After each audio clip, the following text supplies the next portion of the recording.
The Zhiyun Molus G60 or the Godox SL60W? Which one should you buy?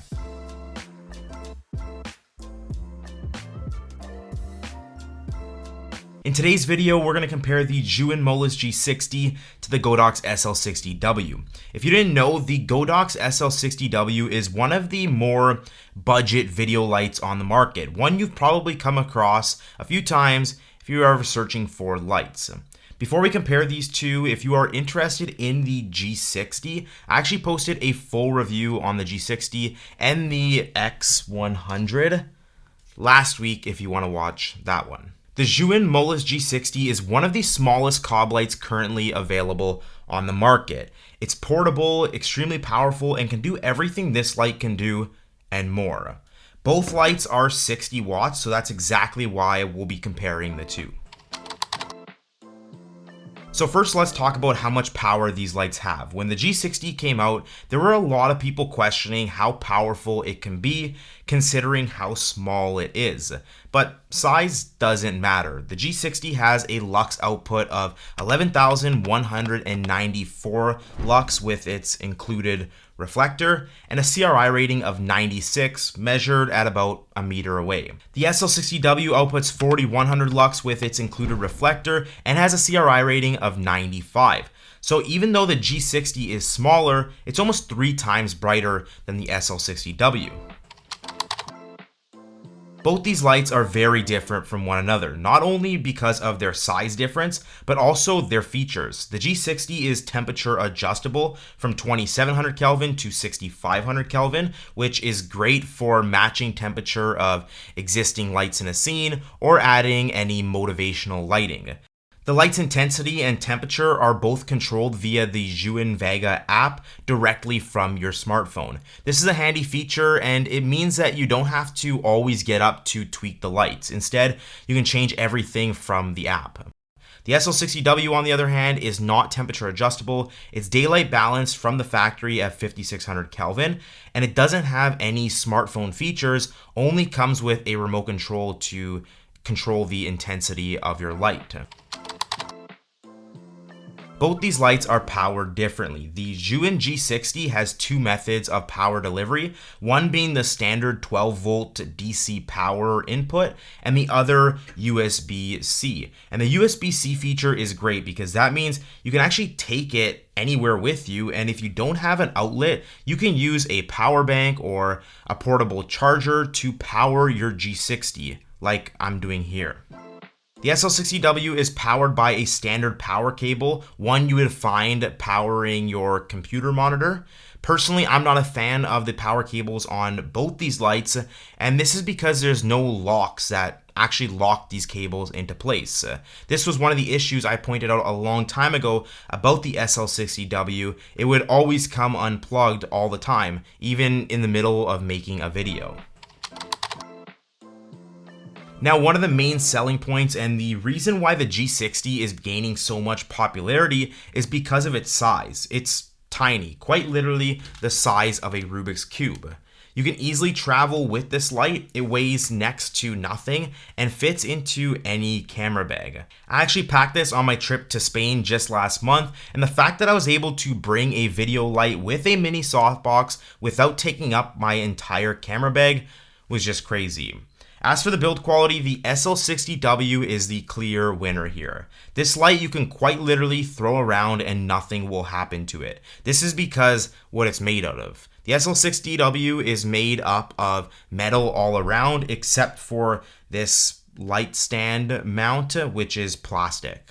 The G60 is not. It's made up of plastic throughout the entire light, except for this stand. Because of this plastic build, I've been taking really good care of this light and kind of scared to throw it around because I don't want to damage it.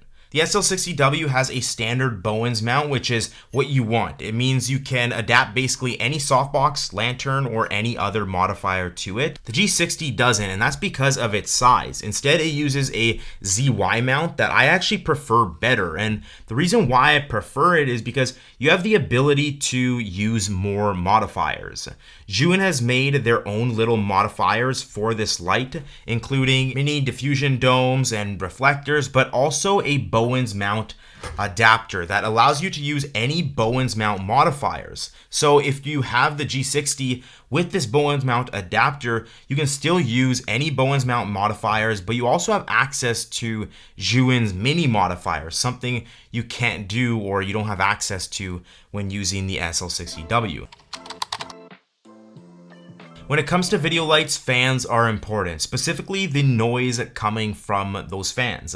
The last thing you want is to be like me, who spent thousands of dollars on a good microphone, audio equipment, and acoustic panels just to have your video light come on and ruin that clean audio.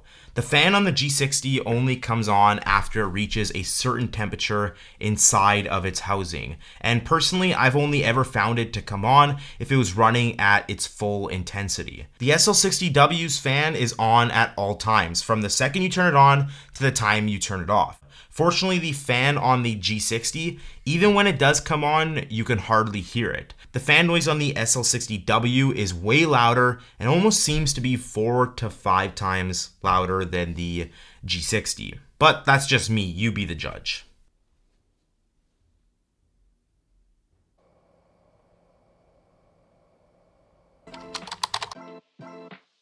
Now, like I said at the beginning of the video, the SL60W is super popular because of its price. At the time, if you wanted an aperture light, it would cost you $1,000. So people were like, why would I spend $1,000 when I can buy literally 10 of these lights for the price of one aperture light? It made sense, but nowadays we're seeing so many great lights being released every month or so, and they're all within that $100 to $500 range someone would be comfortable spending on a light. So what used to be a super easy decision to make is becoming harder and harder. The SL60W comes in at $140 for the light itself and a reflector. The G60 comes in at $249 for its standard package and $319 for their combo package, which gets you the softbox, carrying case, and other accessories. If you made it to the end of this video and you're still not sure what to get, let me help you out. The Zhiyun G60 is by far the better light in almost every single aspect except price. It's brighter, smaller, portable, it's temperature adjustable, can be controlled from your phone, etc. It has a ton of features. The SL60W, on the other hand, is very basic. It's daylight balanced and doesn't have any features other than a remote you can use. Now, whether you're a beginner photographer, videographer, or content creator, we're always looking for a budget something, whether that be a light or a lens. This is the reason why I bought the SL60W in the first place, was because the price, and there's nothing wrong with that because the light still served its purpose. If you know that you'll only ever need a light that is daylight balanced at 5600 Kelvin because it's staying always set up in your studio for videos like this, there's nothing wrong with the SL60W. It will do exactly what you want it to do. If you're someone who is going to be using their lights for different things, you're going to travel with them, you want to be able to control their temperature to maybe match a candle in a scene, or maybe you wanted the ability to control it from your smartphone, I think spending the extra money to get all these extra perks is definitely worth it. If you enjoyed this comparison and you want to see more like it, make sure to give this video a like and subscribe if you want to support the channel. And with that, I'll see you in the next one.